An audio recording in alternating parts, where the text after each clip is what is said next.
sometimes someone asks a question that I think about for a while, but I really don't have a good enough answer, or at least not an answer that I could leave in a comment and be like, oh, that's that's my thoughts, that's my opinion. And in these cases, I like to just go on a ramble. So today we're going on a ramble. And the question asked today was by Mr. Jabberwock, which was, how do I feel about souls and other intangible parts of humans? And I think I'm a really big hypocrite on this area because I'm not a very spiritual guy. I'm trying to be more so, but I'm not. Just realistically, I'm not. And I do somewhat believe in stuff like that. It's kind of weird to say, but I don't know. Worst case scenario, it's just a coping mechanism, and I'm just coping. That wouldn't be unimaginable. But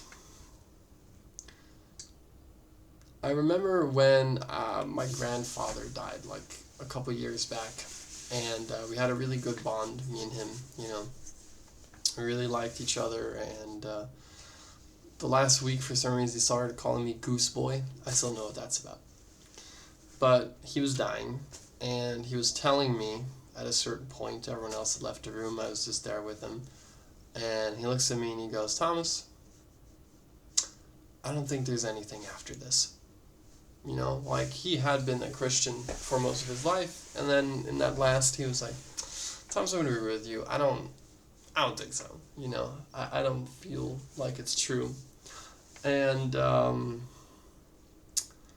then one thing that kind of hurt me was when my mom died. She said, I know that he's somewhere up there. Like somewhere up there is my dad on a bench waiting for me. And we're going to be together again because she missed him very much still. It wasn't that long ago that he died, so she was thinking about that. And reality is that one of the two is right. Either he was there on a bench or he wasn't.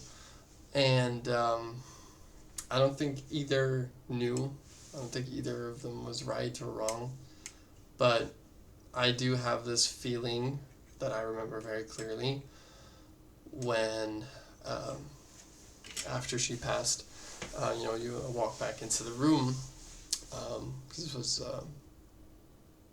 we walked back into the room, and I looked at her, and sure, you're sad. It didn't feel like I was her, like I had in my mind, this is the body that once held my mom, not so much that is my mom. And I remember talking to her brother about it, and he felt the exact same way. He was like, yeah, I can go to the morgue, I guess you would call it, where she was. And he did once, and after that we called, and he was kind of like, yeah, I don't know. There's not a lot there for me because she isn't there, and it felt the same way to me, like it was her body, and I wouldn't even say that it was nice to see or like be able to hold her hand still, it didn't feel that way. But my mom's mom was still alive, and when I went to visit her in the old people home, I remember very much holding her hand and thinking about how similar they felt.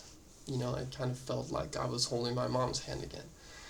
And I think in a way I was more holding her hand then than I was when I was actually holding her hand in the morgue, because, yeah, there's something of her in there, So it's hard to say, because I don't believe that you go to heaven. I don't know if there is a soul. I can't say that I do, but yet when I look at my actions, I kind of treat it like there is. I treat life like there is a soul, and I treat life like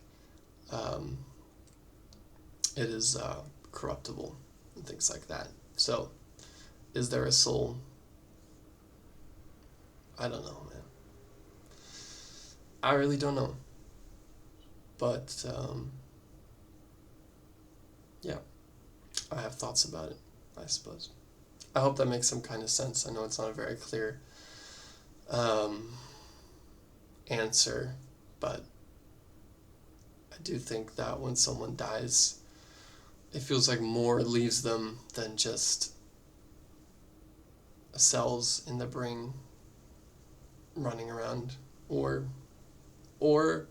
maybe that is just a coping mechanism. Who knows?